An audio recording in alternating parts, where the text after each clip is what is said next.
Today's video is going to be a comparison of paper filters for the Chemex, because when I went shopping for paper filters for my Chemex, there were only a few options and nobody really explained the differences, except for the difference between bleached and unbleached. And so we're going to talk about that today. I've got 3 different kinds of filters for our enjoyment. I've got these guys. These are a generic brand of filter. They're not bleached and they're square and they come unfolded. So when they came in their box, which I do not have anymore, it was 100 of these little pieces of paper right here, all stacked up in a little stacky stack, and then surrounded by thin clear plastic.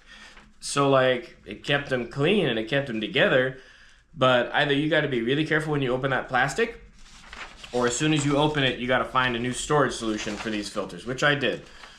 This is actually a painter's tube. It's a paintbrush tube.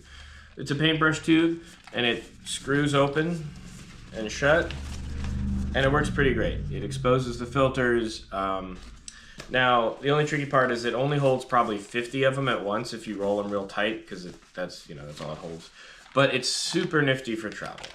I'll put a link to this on Amazon in the description, and I'll put a link to these paper filters, all the filters in fact. These are slightly cheaper than the standard Chemex ones, by like a few cents a filter. I think the Chemex ones are like 16 cents a filter, and these are maybe 10 or 13. It's not a huge difference. And they work fine. Basically, they're unbleached, so they have that cool, natural paper look. They're also unfolded, which means that you're going to have to develop a folding technique for these filters. I will make it a little easier on you and show you a technique or two. And we'll do that now. So the tricky thing about these filters, or even the proper Chemex ones, is that they're not perfectly square. They look square, but they're not perfectly square. Usually what I do for these is I start by saddle folding. So I take them, I line up the corner right there, and then I sort of give a little pressure like this and rotate it to kind of keep it even.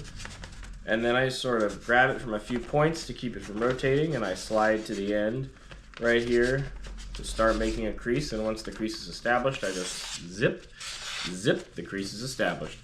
And then what I do, so it's a fold like this. It's a little mountain fold right now. I'm going to do the same thing opposite for the other direction. So we're going to take it and we're going to fold it. We're going to take these ends here and we're going to let the pointy ends kind of find each other in the middle. And that's how we're going to fold it the second time. So for the second fold, I'm going to line up the corners again like this. And basically we'll end up with one fold coming up and one fold going down. So I'm going to kind of push it into my hands like that, find the center, and pull the crease out to the edges. I've done this a time or two. So now what you're going to end up with is on your paper, whichever side you look at, doesn't matter which side you look at, one fold is going to be going into the page, folding this way, and the other fold is going to want to be coming out of the page, folding that way. If you flip it over, you'll see the same thing is true. One fold is clearly coming out of the page, and one fold is clearly going into the page, like that. Now from here, it doesn't matter which way you fold it next, you just have to fold it diagonally. So it doesn't matter if I'm holding it on this side, or on this side, or on this side. You just take it, and you fold it diagonally. Isn't that beautiful? Doesn't matter which way you fold it. We bring these tips together. I'm gonna pull out a crease. Now you'll notice, well, you probably can't see it, but I can.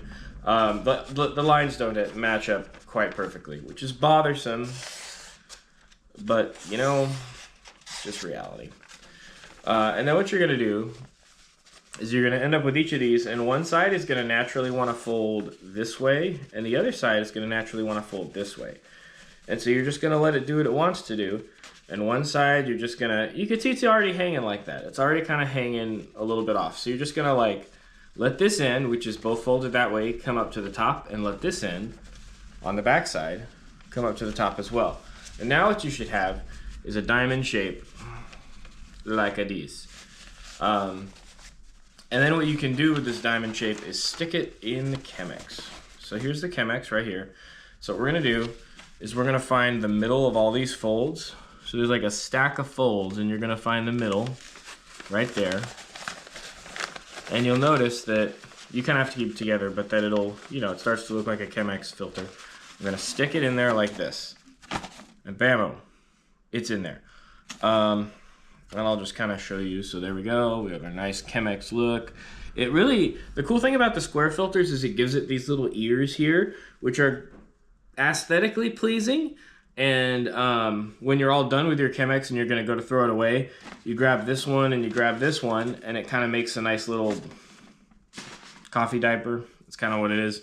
And it's got like a nice kind of flared look to it. It's very, very aesthetically pleasing. So that's, but the one downside to any of the square filters is when you go to pour your water,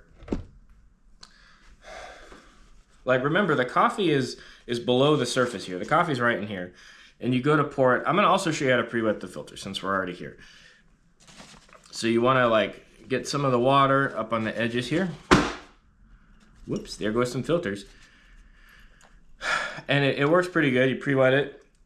But you'll notice when I go to pour the coffee, like this thing and this thing kind of get in the way of each other. So this thing has to be held much higher than usual to make your pour over work. If it's this level, you're gonna run into the paper filter and that's gonna be bad. So that's one thing, that's really the only thing I decidedly don't like about square filters. But basically that's an unfolded filter and that's how you can fold it. Now with the Chemex ones, they come pre-folded. They also come in a box like this. There's not a lot of pictures of the boxes they come in online. So they come in a box and it's like this. It's probably the most manageable box of all the boxes. And this is what they look like when they come out of the box. So they're already folded into a smaller square than what we just looked at. And it's kind of confusing to know what to do with it at first, because it's like, oh, it's folded up. Do I unfold it? And if you unfold it, it's like, well, okay, what now? Now you could unfold it and you could fold it whichever little way your heart desires. So you could fold it how we did for this guy just now. But the other thing you can do with these right out of the box is you see the stack of, there's like a stack of 4 sheets here. From either side, just take the first and second sheet and separate them. So that's here, 1, 2. If you take the first and second sheet and separate them, it makes a cone filter. And if you do that with the other side, so if we flip it over, you take the first and second sheet, makes a cone filter. Doesn't matter what you do, knock yourself out. And then it goes into the Chemex. And so we're gonna take this filter out. Don't worry, I'll use it. We'll let it dry and make coffee and it'll be great.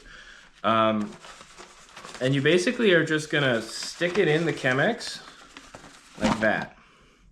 So it's actually deceptively simple. And then you can pre-wet it, and basically from here, you'll notice this looks a lot like the last filter configuration because they're both squares. So whether you buy it from Chemex and it comes like this, or whether you buy it unfolded and you make it yourself, you get the cool flared look on either edge. So that's pretty sweet. We're not gonna pre-wet this one because I think it's pretty clear that from here you pre-wet it and it's got the same pros and cons as the last one. Now in terms of paper quality, they're a little different. This one is unbleached.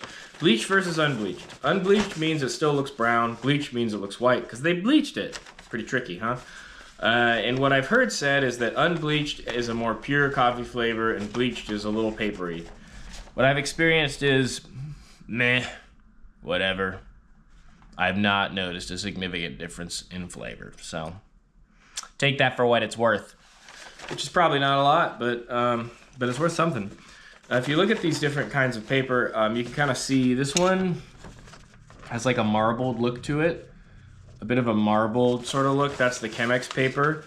And the non-Chemex paper actually is a lot more uniform and a little thinner. So this one, it's harder to see. But it's like, this one doesn't have the marbled look. It's kind of got an even grain texture. It still has a grain texture in it. It's just a lot more even and wavy and small. And the Chemex one, for whatever reason, has a marbled appearance. I also haven't really noticed that affecting the flavor at all. Don't really know what flavor effect it would have. Doesn't seem to matter a lot. The final contender for filters is circular filters. And these are actually my favorite. So these come in a box like this. Big, kind of thin box. And I really like these the best for a few reasons. I like, first of all, the box I actually slightly prefer. It depends on your storage situation, but this is pretty narrow, and so it's pretty easy to slide into the edge of a cupboard. Pretty easy to kind of stick somewhere. And when it comes time to use the filters, you just sort of take this little bit off here, and they're all just sort of lying in there. So we'll get one out. And the fun thing is these also come unfolded. And I feel like a lot of the joy of the Chemex is folding your own filters. Yeah, it's fiddly, yeah, it's more work, but you're making a Chemex coffee where you've bought a fancy pour over thingy to fancy pour the water, and you're probably measuring the grams and so why not fold your own filter? It adds to the zen. It's what it is. So you're gonna take this bad boy. And I've actually developed a quicker technique for this guy than I have for the other one. It's the same technique, but it's speedy. So this circle filter, we're going to fold in half. Doesn't matter how you fold it in half because it's a circle, so it's the same. You're just gonna make 2 points meet, and then you're gonna kind of make sure that gonna feel along the edge and make sure it's a circle and make sure you haven't like matched the ends unevenly. And then you can pinch an edge and pull that crease out on both sides. And the nice thing about a circle is it's perfectly circular, and so you can actually get more kind of precise filter folds. And the next thing I do is really, I sort of skip some steps that we did with the other one. I take this fold, I let the fold sort of arrange itself so it's poking up at me. Kind of see how that fold is poking up at me. And I bring the top edges of the fold. I take each of these and I pinch them. I pinch these edges and I bring those top edges together. Now they're not lined up right now, so I'm gonna kind of work them till they're lined up like that. Now they're lined up. I'm gonna pinch them together, and then I'm gonna take the bottom and sort of pinch it out so that it makes a point. And then we're gonna go straight to our next folding procedure. I usually put it against my chest like this. And so what I'm doing right now is I've got the seam pinched in the middle here, the seam pinched in the middle, lined up with my chest. I just put it against my shirt like that, and I just push it against my shirt. And I fold it, and bammo, it's ready to go. And the way this one works is you look inside. It's kind of got these two edges here, these two corners. And what we're gonna do is we're gonna take one edge to one side and one edge to the other side. And then we got a cone filter, and then we can stick that cone filter in the Chemex like that. And I really like the circle filters because they lay even on the top. So they don't have the fun flare that like the square filters have, which I'm a little torn on, but it's nice that the surface is really even and straightforward. And the cool thing is when you pour, it doesn't get in the way. So if we take this guy, we pour some of this water in there to get him pre-wetted. Now, when I go to pour my coffee, there's nothing for this thing to run into all along the edge here. So I can just sort of come straight down, and I could do my little pour, and everybody's happier. And so that's why I've decided I like the circle filters the best. I think the only real huge disadvantage they could have is because they come in this box, your shelves might need to be kind of tall to accommodate it. But I found a folding technique that's really fast, that I really enjoy. It works better for pouring the coffee itself, and it still looks really clean. It still looks really nice. And even though it doesn't have the pronounced handles, like when you go to throw it away, you grab the top and you're good to go, you know? So anyways, that's the cool bit. And also, what I'm planning on doing is transitioning my circle filters into this tube. Because once I finish off these filters, of which I have, I think, about 10 left of the 100 I bought a year ago. I could just take these guys, take them out of their box, roll them up. I actually haven't got to try this yet, so I'm kind of excited. And just sort of, okay, these are a little thicker. Roll them up nice and tight. Drop them in the tube. The top of the tube on like that. Bammo, ready for travel. So these guys are, I'm excited for these. So I guess if you're asking which of these I recommend, I would say I recommend the circle filters. The reason for that being, I have a really quick folding technique that lets me get them in the form I want really quick. You can fold them perfectly as opposed to the not quite rectangles that other manufacturers sell. And they don't get in the way of your pour spout when you're pouring your fancy pour over coffee. So I feel like they're ever so slightly more pragmatic than the other ones. So anyways, get circle filters. You'll be so glad you did. GoPro, stop recording.